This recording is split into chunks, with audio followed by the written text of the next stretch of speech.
ladies and gentlemen, it's time once again for some red-hot, steamy Age of Sigmar action. We have the forces of the greenskins over there against the forces of death. So, before we tell you about this scenario, let's go through the forces, starting with the Undead. We have a Vargulf holding the flank. Next to that, we have quite a sight to behold. We have the zombie square of death, with the necromancer right in the centre, a unit of zombies at the back, which is about 20.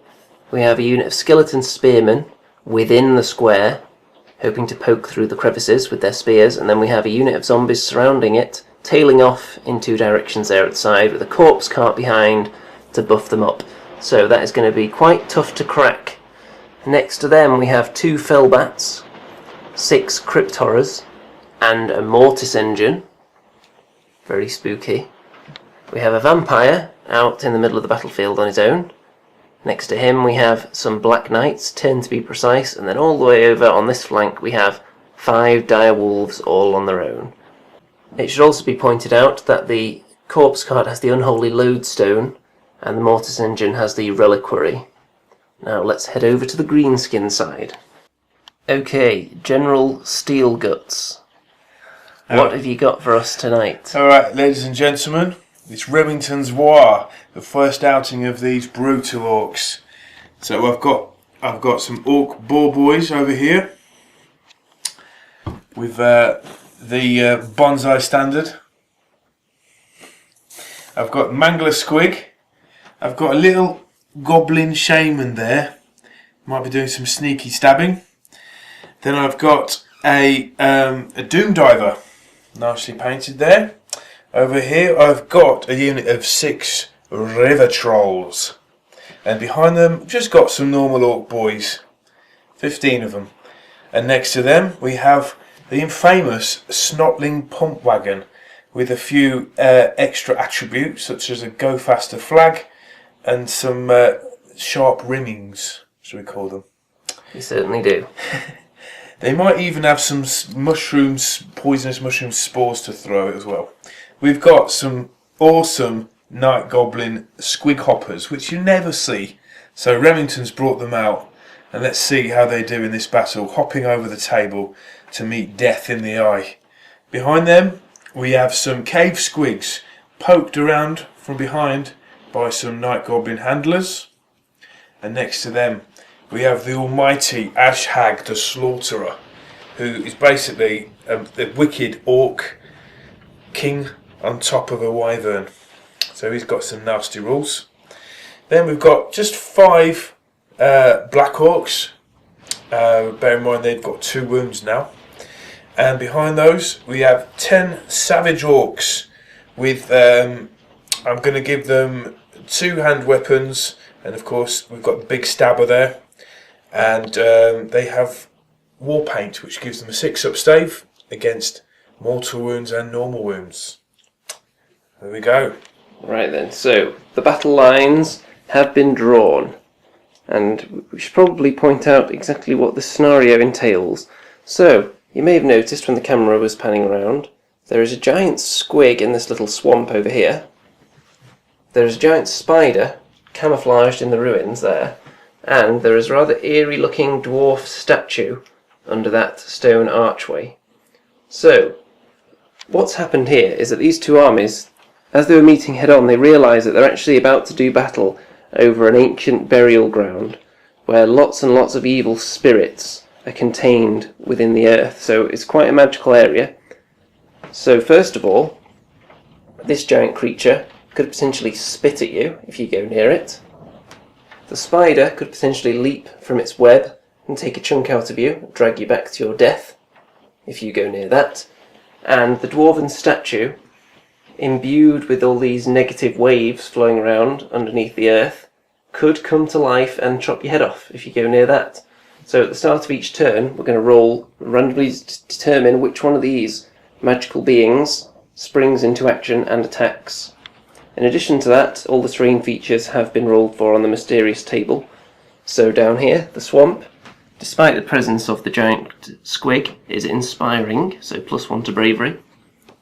This forest over here that no one is near is deadly, so you'll be able to sacrifice troops there, but it doesn't look like anyone's got that in mind.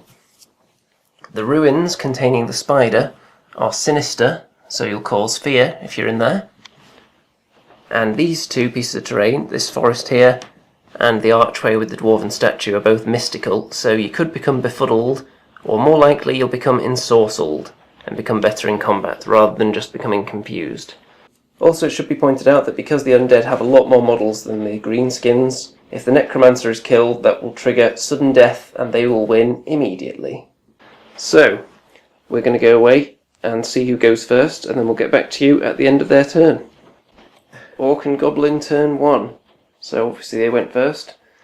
And the first action that was taken, there was a mystic shield placed on these cavalry down here from the little wizard down there, I believe. Everything else moved up quite uniformly, even though there's a lot of random movement going on here. With the help of Brun, everything was able to get relatively far. Looks like the combat's going to be coming fairly soon, because not much distance between the armies really. And over there, the Doom Diver decided, you know what, I might as well take aim at the Necromancer, because if we assassinate him, we win. So you can see that he even has a little assassinate symbol on him there, just so we don't forget. The Doom Diver did hit, but failed to wound. So, let's see, there he is. He just bounced harmlessly off the Necromancer's head. So we'll see if the undead can strike back with a vengeance now against that insult. Very eventful undead turn 1. First of all, everything moved up a little bit. As you can see over there, the wolves have gone forward.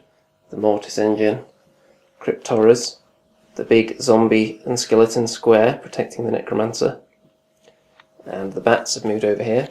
As far as charges, the Vargulf made it into those boar boys. The crypt horrors failed to charge into the trolls. It was very, very long range though. Same goes for the vampire, who failed to charge into Azhag, but the Black Knights did successfully charge him. And they had Blood Feast on them and Mystic Shield. Blood Feast giving them +1 attack. And really the downfall of Black Knights is the fact that they only have 1 attack. And when they charge in, they have some nice beastly abilities, but only having 1 attack does limit them. So putting that ability on them from the vampire made them very effective in the combat over here. And they almost killed Azhag. He's only got 3 wounds left. The horses did account for 1 of those wounds. He actually went first on them and killed 3 of them, because I chose to activate the Vargul first, rather foolishly, because he completely failed all of his rolls and didn't kill any boars. And then when they got round to hitting him back, they took 2 wounds off him. So pretty close over there. Not so close over here. I think Azhag wants nothing to do with this combat anymore, but because he's been so damaged, he might have trouble actually escaping. So, let's see what else we had. These crypt horrors had Van Hells put on them, but it didn't come into play because they never made it into combat, so that's going to go away in a second. And then we're going to move into turn 2 and see who goes first then. And we're also going to see what happens with these mysterious monsters and ghoulish apparitions in the terrain as well. So that's going to come into play for the first time, and we'll see if that has an effect on the game. So, the mysterious dwarven spirit entombed in the statue manifested itself, going for both of these units here because they were within striking distance of that ancient stone archway. Took a wound off the Vargulf, did nothing to the boar boys, because when he pops out he hits on a 2, wounds on a 2, just like the other creatures do. But he failed to wound the boar boys. Vargulf took D3 mortal wounds, which thankfully for him was only 1. So now we're going to roll to see who's going first in turn 2 in this sector here. So right. Of course my dice is the orange one. Here we go. Oh shit! It's a 6. Can he force a re-roll? If I don't get a 6 now, guys, then I can pretty much write off Azhag over there. Yes! It's a 6. He's forced a re-roll. Let's do it again. It's my lucky dice. It's a 1. Come on. Yes! The orcs are going first in turn 2. Remington's luck's changing. Okay, so an extremely eventful orc turn 2. So first things first, they tried to cast an arcane bolt at the vampire lord, who's down there, but he successfully dispelled it. Other than that, Get On With It was put onto the black orcs, which gives them an extra +1 to hit, +1 to run, +1 to charge, as you can see on this wonderful Litco customizable token. And then there were an awful lot of charges going on.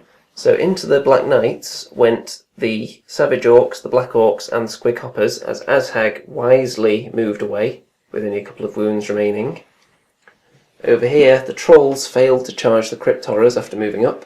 The Mangler Squig charged into the Zombies. And over here, those guys were still stuck in combat there. And I believe those were all the charges. So most of the action was down here, and the first unit to activate in the combat phase was the Mangler Squig, and he killed that many zombies, which ultimately resulted in that many leaving through Battle Shock as well. So they've been whittled down quite significantly, although you wouldn't know looking at this huge horde.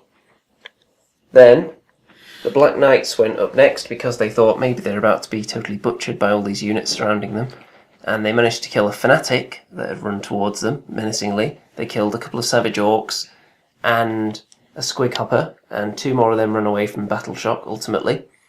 And with the various units that struck back at the Black Knights, they lost 2 models. So not too bad for them considering they were completely surrounded. And in this combat over here, the Boar Boys actually went before the Vargulf, and they got him down to 3 wounds. They did get him down to 2 at one stage, but he only survived because he made 3 very, very difficult saves as they were piling the pressure on him. And then he killed some of them in return. He killed 3, lying down over there.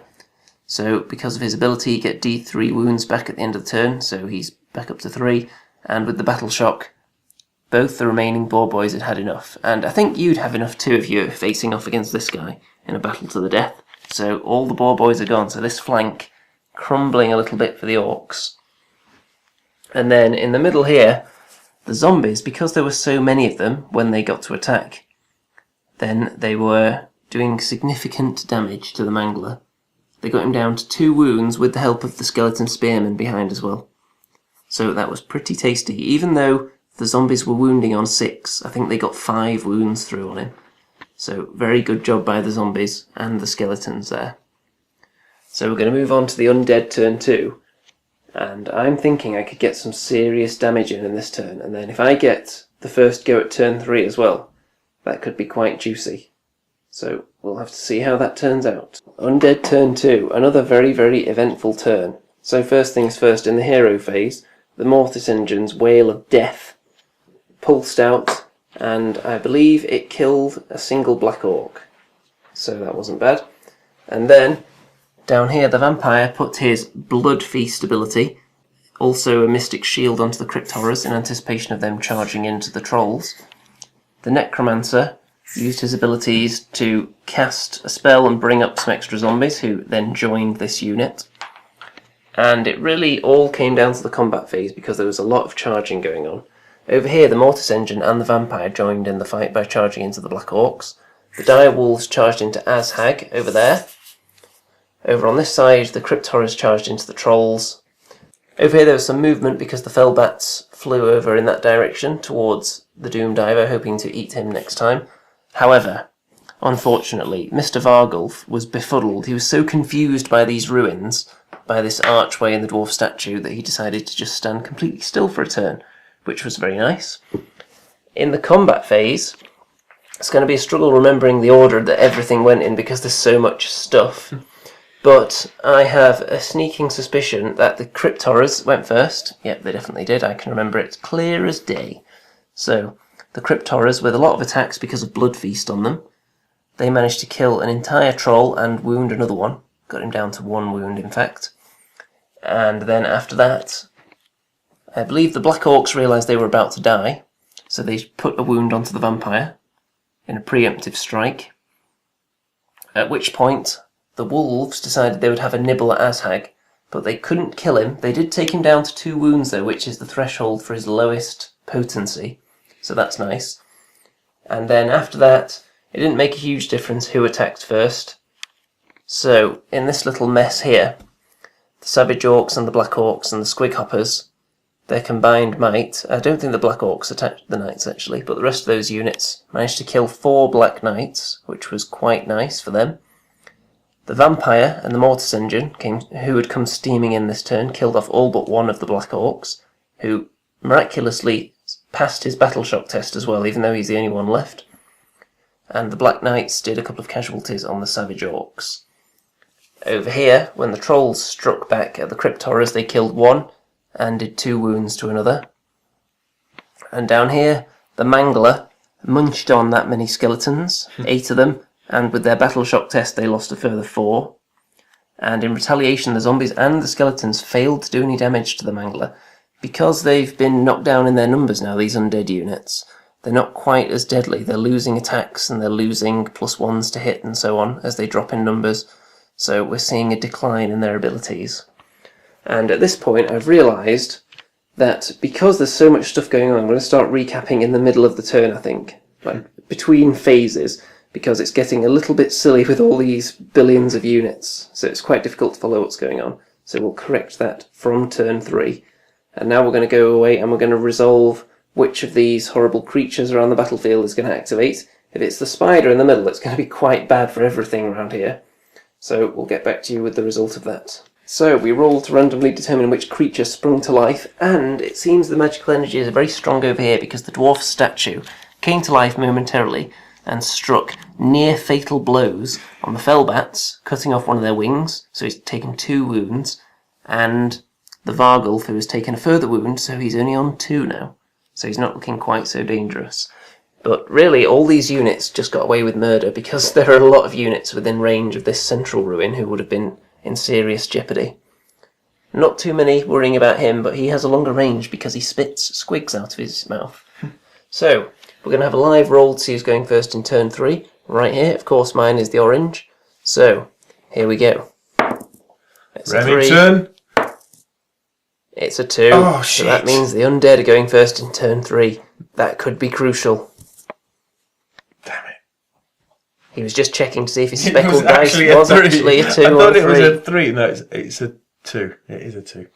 Okay, halfway through Undead turn 3. I'm going to sum up exactly what's happened before we move on to the very complicated combat phase. So in the hero phase, a few skeletons and a few zombies popped back to life. Crypt Horrors gained a wound back, and the Black Knights gained a model back as well. Then, the Mortis engine decided that since it's in a prime position, near Azhag, it would unleash the Reliquary, rolled 4d6, so any units under that distance are going to suffer some kind of terrible fate, and it affected all these units around this area here, including the squigs. It killed off all of the squig hoppers but 1, and it took a wound off Azhag, and it killed quite a few of these squigs as well. That's combined with its usual effect, which didn't beat the leadership of most of the units around there. Then also in the hero phase, the vampire put Blood Feast onto the Crypt Horrors, and the necromancer put Van Hells on them, so they're going to be able to attack and pile in twice. So that could be crucial in that battle to the death with the trolls there. Also, over there, the Fellbats, they moved up and then didn't fail. Very difficult to fail charge, so they've gone into the Doom Diver. The Vargulf was not befuddled anymore, so he moved away from the terrain, attempted to charge, but rolled a very, very ridiculously low number, tripped over, fell over his own bones, and couldn't even reach the pump wagon. And that's pretty much it so far, because everything is already stuck in combat. Nothing wants to pull out of the combat. They're just going to stick around and try and finish off what's already almost dead, such as that Black Orc. He really needs to go. So, get back to you with the result of the combat phase. Well, in the combat phase, first things first, the Crypt Horrors went first. They killed a couple of trolls with the Van Hells and the Blood Feast on them, so they were quite potent in there, did quite a bit of killing, and as a result of that combat, they also lost 2 models when the trolls eventually struck back at them later on, and with the battle shock, the trolls rolled quite high and lost 2 more models. So, 4 dead trolls in one turn, so that has turned that decisively. That's where Undead have a huge advantage in the battle shock phase with their bravery 10, especially on multi-wound models that aren't going to lose enough to really warrant a battle shock test most of the time. So that's looking a bit one-sided now, even though the trolls were doing slightly better than the Crypt Horrors, I would say. Over here, it was a foregone conclusion that the Black Orc was going to get eaten, so the vampire snacked on him. The squig hopper that remained actually did a good job and killed a Black Knight before he was taken down. And over here, Azhag killed a single wolf, and then nothing happened to him in return. And over there, the Doomdiver got a chance to go before the Fellbats and killed one of them, finished him off, put the last wound on him. And then when the Fellbats struck back, they killed 2 of the crew, so there's only 2 left, so that's going to affect the range of the Doomdiver from now on. Completely overlooked the Mangler just there. I think it's because I'm blocking out the painful memories, because I couldn't roll for beans, couldn't take that final wound off him, and then in retaliation he killed 8 skeletons, and then as a result of battle shock, 4 more of them disappeared. So there are only 3 skeletons remaining in this bodyguard unit. So the Necromancer not looking quite so snug and secure in there now, although he does have these other units shielding him. Not them, they're dead. So it's going to be the Orcs and Goblins next, and they could potentially get 2 turns in a row here that could turn the tide a little bit. So we'll see what they can do. Halfway through Orc turn 3, we've paused just before the combat phase to tell you about the hero phase, the movement, the shooting and the charges. So in the hero phase, Get On With It was put onto these Orcs, which came in very useful because they would have failed their charge into the Vargulf otherwise. They just made it. The Pump Wagon decided to move away from combat with the Crypt Horrors, so couldn't do anything else, it's just lurking there. Over here, the Squig Herd declared a charge. They didn't quite roll enough to go for their intended target of zombies, so they decided to go for the Corpse Cart instead, rather than the Crypt Horrors, which was their other option. And in the shooting phase, the Doomdiver took aim at the Necromancer, completely missed, but managed to steer himself over there towards the Crypt Horrors, landed right on his head, but the scaly hide and the spikiness of the Crypt Horror managed to deflect the blow, so past his save, no damage done. And it would have been 6 damage. Yep, so it would have been very tasty, and he was pondering whether to redirect it into the Corpse Cart, and had he done so, he would have actually killed it with that one Doomdiver. So that's just the way it goes sometimes. So we're going to move into the combat phase now. We've got quite a lot to come up. We've got this one here. Can the Mangler finally be finished off there?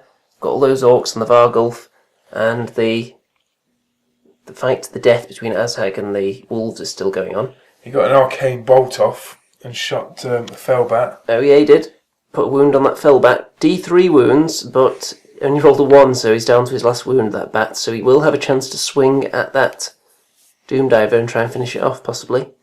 So into the combat phase we go. Okay, another eventful combat phase, this time for the Orcs. So, as you can see, there has been quite a lot of carnage going on. Quite a lot of large models have been downed. So, first of all, the Doomdiver and its lovely bodyguard there decided they would try and kill that bat, just to try and prevent them from being cut down themselves, but they couldn't finish it off, unfortunately for them. So, that was a waste of a first turn for them, which allowed the Vargulf to go next, and he cut down 3 of those Orcs, which meant that 4 more of them ran away in the battle shock phase. However, as you can see, when they got round to striking back, they did manage to kill him, as one of them's perched on his head there, just plunging some kind of weapon into his skull. So he's dead. Poor Mr. Vargulf. Over here, this Squig Herd, they were attacked first by the Corpse Cart, and I believe they just lost a single wound on one of them. And then when they struck back, the Corpse Cart was lightly toasted. So that's gone as well. Here, the Mangler Squig killed a few more of these zombies, and another one was lost to battle shock. And skeletons. And the skeletons as well. There's only 1 skeleton left now.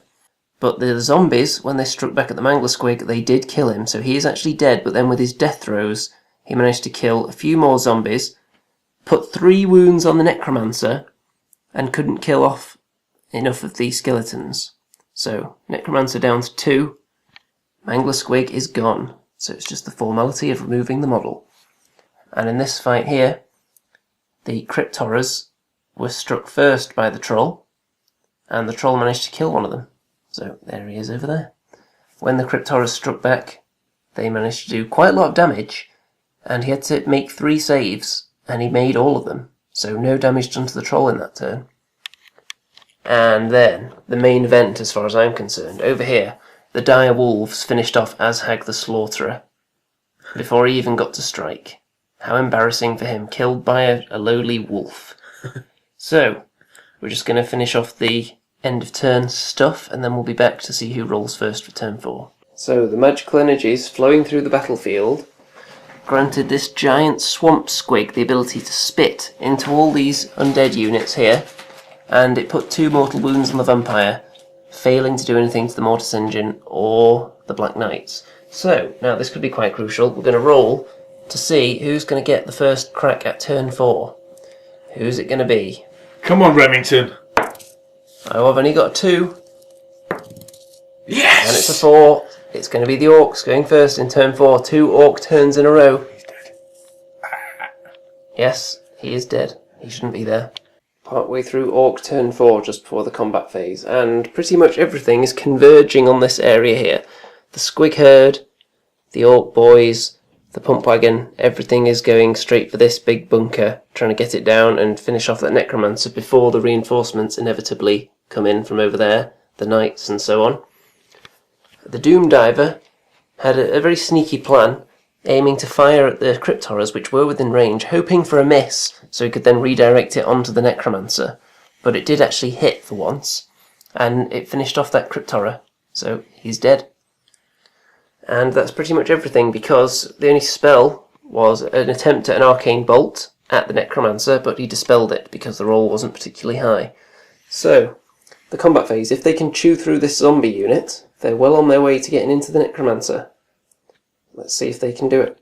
Well, the toothless contest continued over there because the Doom Diver and the Bully couldn't hurt the Bat, and when he got to attack, he couldn't hurt them either. As we come down here, the Troll did quite a bit of damage to the Crypt Horror. He's only got 2 wounds left. But then, when he struck back, he completely annihilated the last Troll. So that unit is gone. Down here, you'll notice a lack of zombies and a lot of visible movement tray. That's because the combined might of the Squigs and the Orcs and the Pump Wagon, they barely lost anything to the zombie assault that came in first, and then they wiped out all of those, which meant that a further 9 disappeared from the battle shock as well, so there's only 4 left in that zombie unit. So the Necromancer is looking a little bit exposed, but it is the Undead turn coming up, so we've got a chance to save his bacon a little bit. Undead, start of the turn. So, everything that was over here, the Knights, the Vampire, and the Mortis Engine have just come over this way as fast as they possibly could. But before that, in the hero phase, the Necromancer failed to bring any Crypt Horrors into play because it was dispelled, but then the Vampire had a go and brought in 3 Crypt Horrors 9 inches away from the enemy, but they failed their charge, so they're not quite into the action yet. Speaking of the Necromancer, he's ducked away a little bit here, get out of range of those toxic spores that the Pump Wagon were throwing, and the Crypt Horror has come in, along with the Mortis Engine, which did make its charge into the Squigs, so it's going to be a bit brutal in there. Around the back, the dire wolves are slowly filtering their way across the battlefield. And it's all coming down to this area at the moment. Can I kill things before they get to the Necromancer? The combat phase, the Mortis Engine, the Crypt Horror, and the zombies use their combined might to take down a few of the Squigs. But then, because the Squigs have such a low bravery, a huge number of them decided that they were just going to run away. Now, there's a special rule called Squigs Go Wild. If a cave squig flees before it's removed from the battlefield, roll a 4 or more. The nearest unit within 6 inch, friend or foe, suffers 1 mortal wound as the squig goes crazy. So there could be 6 mortal wounds heading onto the zombies then. Okay, here we go. So roll a dice each time a squig flees. So we had 4 fleeing. I think we had 6. 6 fleeing. So let's have some live action then. Let's have some 4 pluses. Okay, 4 plus. Here we go. Oh, that's shocking. So 1 zombie dies as a result of that. Damn. And then also, over here, the Orcs completely messed up their attacks and didn't kill any zombies as far as I remember. The Pump Wagon did do a little bit of damage. And that was pretty much it. So we're going to move into turn 5, and I think that if the Undead get the first go, it could be all over, because that Necromancer probably isn't going to be caught if I get the next turn. So we'll just resolve a couple of things, and then we'll be back after I tell you that the Doom Diver killed the Fellbat, finally, in that war of attrition that was taking place down there. I think it was the Orc Bully, actually. So, with the battle turning in the Undead's favour, the Spider took pity on the Orcs. He lashed out with his venomous teeth and big Slashing spikes pincers. and his webs and everything, killed a wolf. He also put 3 wounds on the vampire, which wasn't very nice, and 2 on the mortis engine. So it's down to 8. Now, the way the battle is looking at the moment, if the orcs don't get the next turn, I don't see how they could possibly win, because they've got very few troops left, and there's mortis engines and black knights and crypt horrors coming in for the kill. But if they do get the next turn, then they could attempt to hit some kind of super sniper shot with an arcane bolt at the necromancer and finish him off. So we're going to roll to see who goes first in turn 5, and if it's the undead, then I think the orcs will probably end up surrendering because there's not a lot they can do. So here we go. Oh. It's a 6 as well. Remington! 6! We're rolling again. The suspense builds. It's a 6 again. Remington! Oh, it's only a 5. So with the undead going next, are the orcs going to surrender, Mr. Remington? We bow down to your mighty powers, Mr. Necromancer, and these orcs will now do your bidding, well, what's left of them. And these magical lands fall into the hands of the undead, with the evil creatures therein now at their disposal. So, that game, I think possibly I had too many models. Giving up that sudden death could have backfired horribly, and I don't think that bunker unit was really... I suppose it was tough enough to get through, but it was the bunker unit entirely that meant that sudden death existed in the first place, and that's the only reason I was using it. So the only reason it had a purpose is because it was there, if that makes any sense. I like using the smaller amount of model units like the crypt horrors. I think that's where Age of Sigmar excels, really. I think trying to turn it into a massed battle game falls down a little bit because the combats get a bit complicated, don't they? So, in summary for the Orcs and Goblins, quite fun to play. There's a little bit, there's still the randomness there. I mean, I missed 3 out of 4 shots with my Doom Diver, and the only wounds I got on the Necromancer were kind of accidental, really.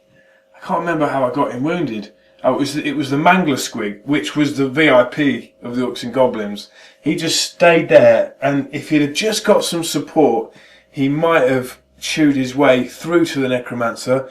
In retrospect, perhaps I should have covered the retreat of the Necromancer by putting the Snotling wagon round the back, and there was a small chance I could have polished off the wounds. I should have put my Goblin Shaman a bit more forward at the start of the game, so he could have been in range to affect more things. Ashhag the Slaughterer was a big disappointment, although he's a big character, and it did take Andy a bit of time to kill. It's because he got charged by those buffed up Black Knights in turn 1, isn't it? Yeah. So he put himself too close to them.